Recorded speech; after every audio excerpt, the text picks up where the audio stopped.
general synopsis as to why women should vote for independence, because it will give their children a better future for a start. The Scottish Government's into improving access to childcare, free childcare for the under fives, and all round it's going to improve the lives of women, because if they're able to access free childcare, if they want to get back to work they can do so. We've still got free personal care for the elderly, and women are the main carers in our society, and that is two of the biggies that most women find themselves at either end of the scale, either caring for children or caring for elderly parents. So it's going to help them actually then do what they want to do and realise their full potential. And I would say, I think this campaign has enabled more women to actually get involved.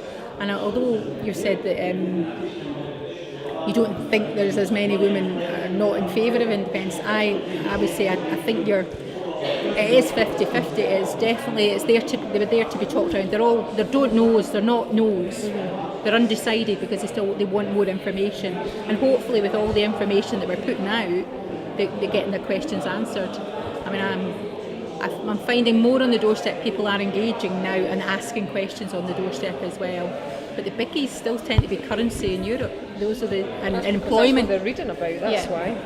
That keeps coming up because that's what they're reading about. Yeah. Just keep reading that less women are interested in independence than men, and I want to know why that is. Everybody is in.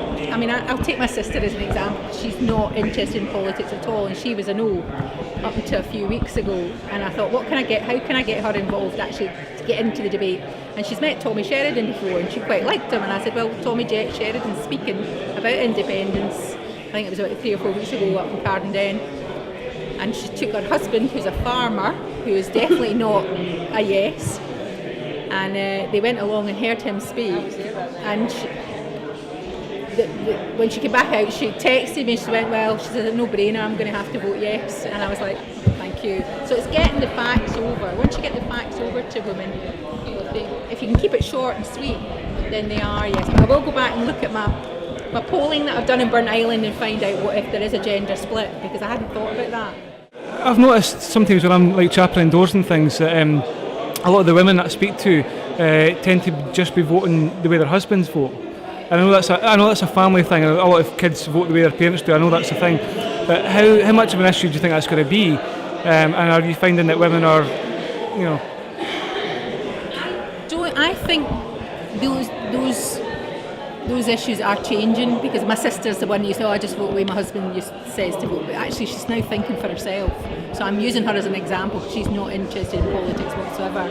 I'm meeting a lot of split households on the door, so where one's yes and one's no, and that's interesting because I'm in one myself, in that my husband hasn't said he's voting no, but he won't tell me what he's going to vote.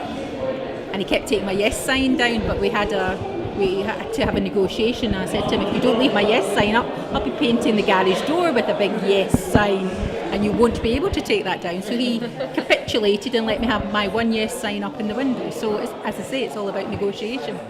And I think it's more a family thing rather than just husband and wife thing. Yeah. It's a family. And the kids are getting involved in it as well. Last night there's 2 teenagers like, I'm voting yes. I said, are you registered to vote? And she went, I don't know. I said, well, you better get home and check then, because you've got to be on the electoral rolls. Can I ask a question? Because I actually don't know the answer to this one. Why did they drop the age to 16 for the votes? SNP's policy has been party policy for as long as I can remember, of having the vote for 16 and 17-year-olds, and they feel it's one step towards them actually implementing that in the future, I feel. But also because the 16 and 17-year-olds are the future of Scotland. You've got to let them have a choice. You can let them get married, they can have their babies. Why can't they have a vote? I thought that perhaps they thought that more of them would be interested in independence than no. I don't think it's that at all. I think it is down to the fact that it's been party policy for about as long as I can. I mean, I've been in the SNP for 32 years, and it's been their party policy for a long time. Why should people be listening to Tommy? I would answer that. Well, I've been to see him, and I defy anybody to go and see him and not come away with at least a doubt in your mind about whether he's talking the right thing. The passion that he speaks with, and the belief that he that he gives to everything he says is just it's infectious, and he's an asset. I mean, whether you agree with him or not, with his past or his past politics or anything, there is no denying when he starts to talk about independence. If you're swaying one way or another, he will push you that way because he's so persuasive. Certainly. He's persuasive, yeah. But he is flawed. I've just finished reading Jackie Kennedy's biography, and if all that JFK got up to, you're just thinking, wow, okay.